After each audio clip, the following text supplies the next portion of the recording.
20-ci əsrin 60-cı illərində İranda Tormuz Hüseyn adı və mahnısı ilə məşhurlaşan Avropalı gəlin filmi Avropanı fəth edirdi.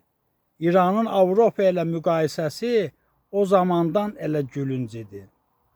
Lakin filmdə belə bir səhnə vardı. Tormuz Hüseyn onu döyməyə gələn Möhsün və onu göndərən Mənüçöhrü sözlə, əllə, yumruqla əzib ağız burunlarını dağıdır. Tormuz Hüseynə gücü çatmayan Mənüçöhr ona, dədəmə desəm, dədəni od çəkər. İran-İsrail müharibəsində İran dədəsinə, Rusiyaya, İsrail də dədəsinə, Amerikaya güvənir. Kimin dədəsi güclüdür, o da qalib gələcək.